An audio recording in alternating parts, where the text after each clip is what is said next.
Okay, good morning, everybody. So I'm kind of back. I said I'll be back posting when I get a new computer because what happened to my gateway? It's a 10-year-old, it's a 12-year-old gateway, and I got it as a gift one Christmas, and uh, and what happened was I took it apart, and then I broke all sorts of stuff, so I could not put it together again.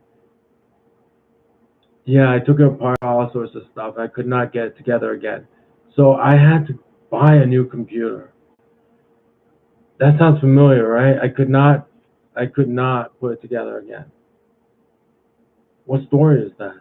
I took it apart and I could not get it, I could not put it together again. What story was that? It's some story. But so I was on eBay, right? Well, first I have to give props to local stores. I did check my area. There's a few computer shops in my area, and the prices, if you don't want to shop online, are pretty good. And it's not just the Best Buy. It's not just like Radio Shack, the Source, and stuff like that. There are used computer shops, and the prices aren't bad. Like it's like $200 maybe, or high 100, like 190 or something. It's not bad. It's not bad. So if you don't want to shop online, competitive products that are priced competitively are there. But after I checked the local listings and stuff, I went to eBay and Amazon and all that stuff. And lo and behold, I found all these like used computers that are low cost. And I did mention that for a 12-year-old computer, I was going to upgrade to like a 5-year-old computer or something like that, right? So to do this, it's kind of like buying a used car. Sometimes, you everybody. How many people, like, every time they change cars, like, other than a lease. But then if you're gonna lease a computer, then imagine if you're gonna lease a car, it's like leasing a computer. So I went out and basically bought a used computer like I would buy a used car. So because I don't like to, I don't have enough time in my life to budget to manage a lease. I only have a few bills. I have a mortgage, credit card bill, electricity bill, and then the rest is like groceries and whatever. That's it. Those are the only bills I have. I don't want to manage like more bills. Every month, I get like a letter from my bank for my mortgage saying I paid it. I get a letter from my utility company saying I paid it, and I get a letter from my credit card company saying I paid it. That's it. Those are three letters I get every month. I don't want any more letters from companies. All right, and the rest of the time, I've been wasting my money, but wasting your time as well. So here's how to buy a used laptop on eBay or Amazon. Um, so it's there, right? So just type in, laptop, whatever have you, and if you and then I always go to buy it now. I never choose the option. I just go buy it now, and then when you click that, there's also a drop down menu where you can sort the results from lowest price to highest price. So I always go from lowest to highest, right? Um, there's another trick to that is if you set a maximum price, right? So you go buy it now, and then I only want to see products from like zero, or theoretically from zero to like $100, and then you can sort it from highest to lowest because the highest price would only be $100, all the way down to like zero, but zero is practically junk. So you got to be realistic about this. Um, or you don't set a price limit and you just go from lowest to highest. And then on the side, there are these filters.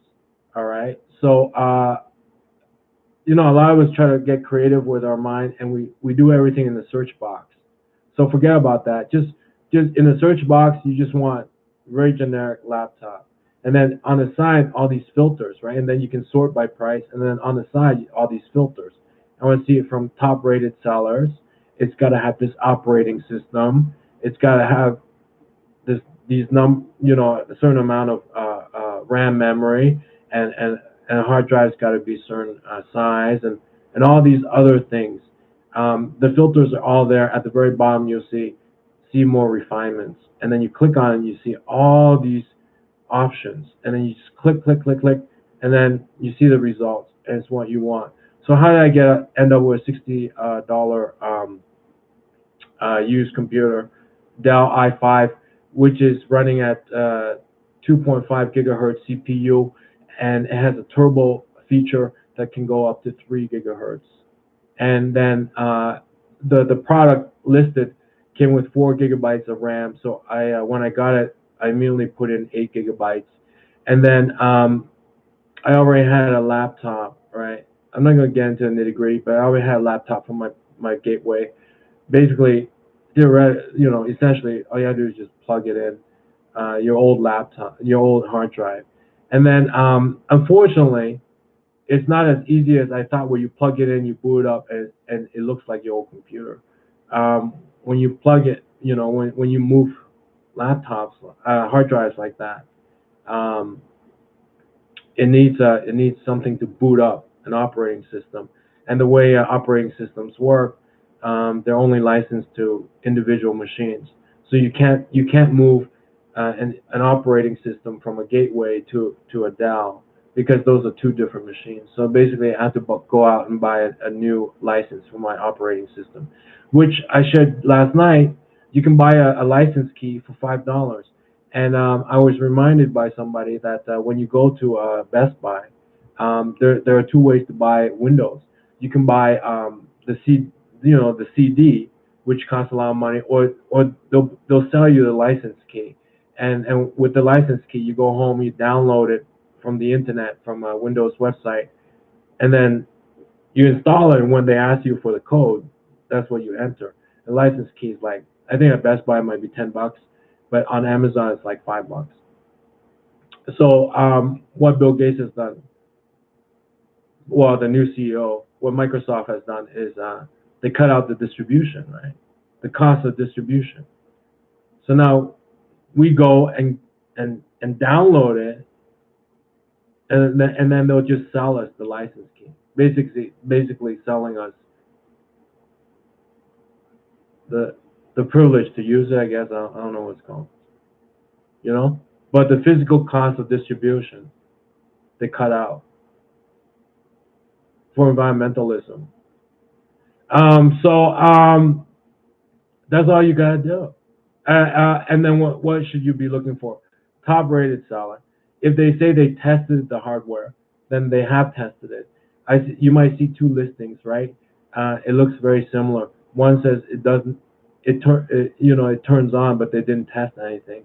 The other one says we tested everything thoroughly. So if you want to play it safe, go with the one that says they tested it. It really is true. What they claim on their listing.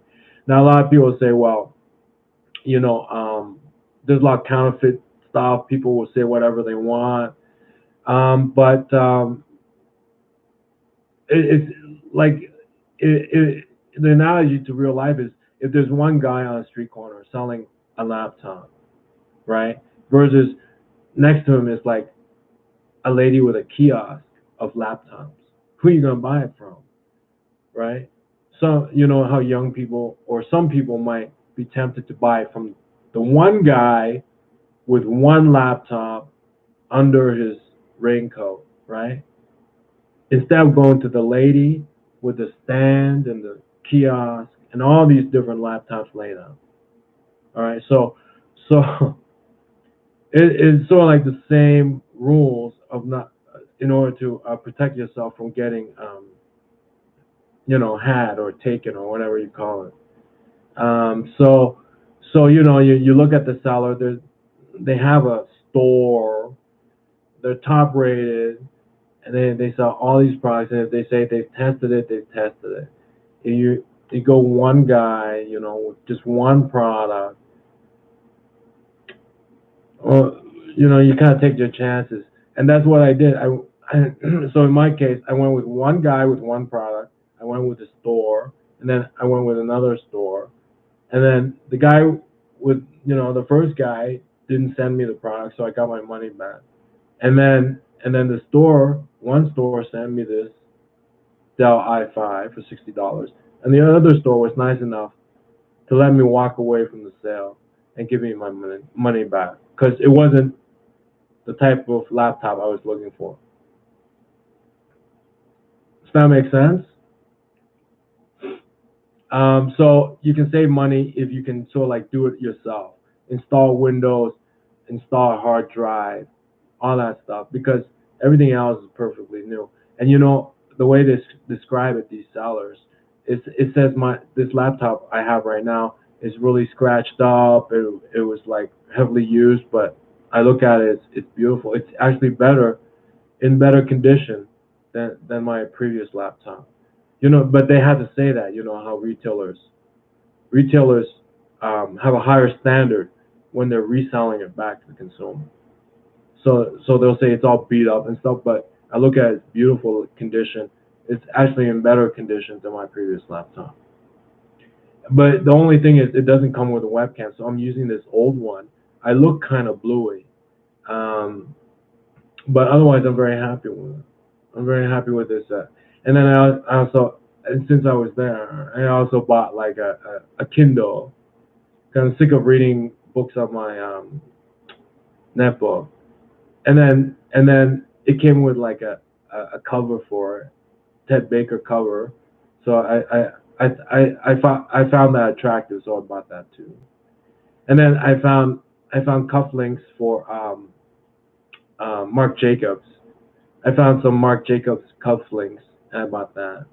And then I found some Michael Kors bracelet. I bought that. And then what else did I got a backpack, $5, right, to carry the laptop in. I bought that. And then I got like this computer fan, this this this new type of computer fan where I put it under the computer and it cools the computer. I bought that. So I bought the computer fan. I bought the laptop. I bought the Michael Kors bracelets. I bought the Marc Jacobs cufflinks. I bought a Pierre Cardin brooch. I bought one computer that he let me walk away with my money back. I bought this computer, and then I bought another computer that didn't come, so I got my money back for that. And then what else did I buy? A Kindle with like a Ted Baker cover that I thought was very fashionable. So that's my tip for buying stuff on eBay. Uh, I'll see you guys later. Bye bye.